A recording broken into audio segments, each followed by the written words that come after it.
that. So Dr. Lulu, this question's for you. So it's also an excerpt from the book.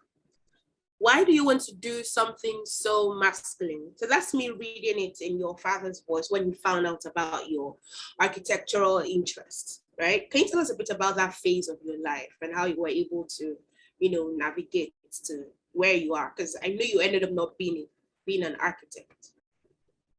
So the good news is, like, my middle child is an architect. So what goes around comes around. My middle son is going to be graduating from college, or university rather, in 2 months from architecture. So it was a mother's dream, and I had nothing to do with that. They just told me that they wanted to do architecture. I said, sure, I'll support you. And of course, he happens to be male. But the point is, most people that don't know this, because I don't know where this video is going to end. So most people don't know this, but Nigeria, like most African countries, is extremely patriarchal. There's a lot of misogyny. There's a lot of male dominated thinking in the government, in the families, in the homes. So my father is no different.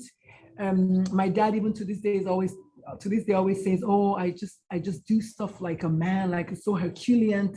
But he has this tendency to bring it down to being a man, because there's this almost background belief system that women really can't do certain things, and our job obviously is to say we can actually do it, and maybe even better. But they're not going to give us that chance, because that's the patriarchy in full effect. So my dad had two concerns. The first one was like, architecture it's a masculine thing. Well, I was 16. I don't know. Maybe he's right. I don't know. As a 16-year-old, like, okay, sure, whatever. But I want to be an architect. I like design. I like art. I like creativeness. I work right now downtown San Antonio, where I'm surrounded by old buildings, and I'm just like, I get my high out of that. But he was like, no, that's kind of masculine. Why don't you do something more feminine, like pharmacy? I'm like, what? How is pharmacy feminine? Like, what? Who makes it? Well, your cousin did it.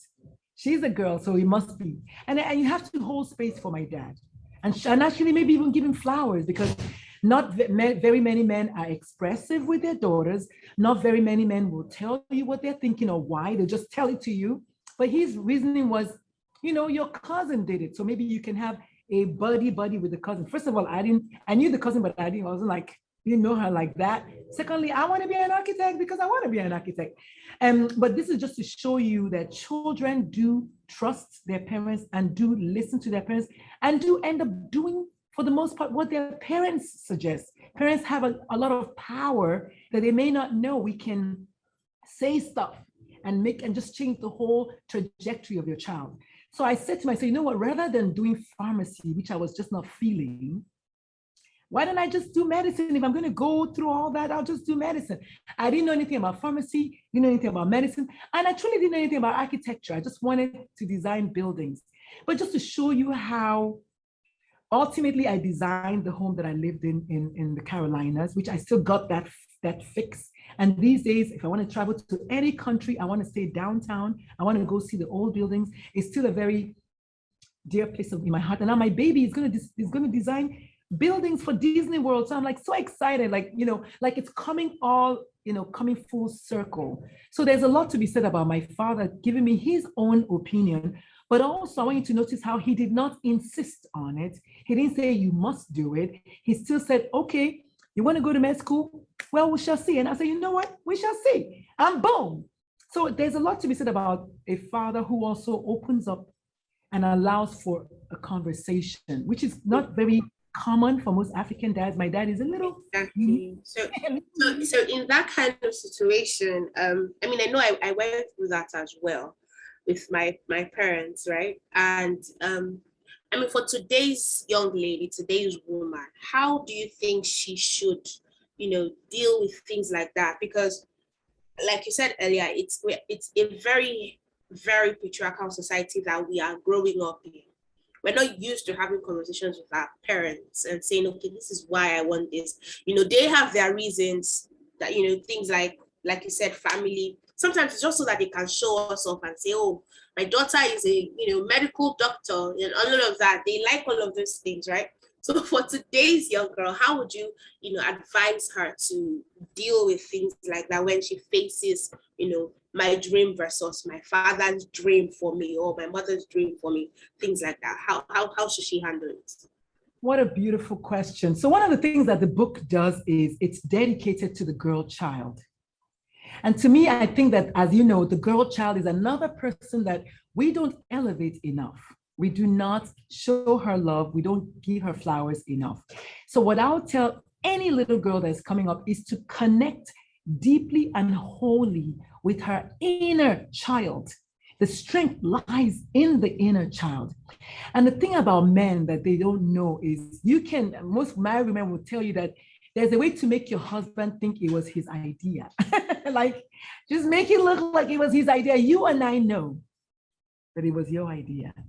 Now, the little girl might not know that, but the way the little girl can go about it is to say, you know what, Dad, I like that idea. That's a really good idea. Oh my God, I never thought about it. You know what? How about this? How about I will consider both of them? If you have the kind of father, again, I don't know about dads today. I happen to have two brothers, or actually three brothers now that have kids. And all three of them, I want to believe, are just as approachable as their father is. But I do know my dad, in his day, you could say, you know what? That's a great idea. Wow, I never thought about it. You know what? How about we try both of them? And then in your mind, let me tell you a story about Condoleezza Rice. Most people know Condoleezza Rice as the Black Secretary of State for George Bush. I think she was Secretary of State. I don't know. Terry, was she Secretary of State? Condoleezza Rice? Yes, she was. Yes, she was. She was the first Black woman. She's the Black queen. Condoleezza Rice speaks perfect Russian. Well, Condoleezza Rice's father paid for her to go study classical freaking piano, okay? So what did she do? She loved playing piano, but when she got to the college, I don't know if it was Harvard or whichever school she went to, she took a look at some of the Asians that were like piano prodigies, and she was like, I don't know about this. But her dad said, don't come back home without a degree. So she was walking down the hall and heard somebody speaking Russian and said, let me go in and listen a little bit. And the rest is history.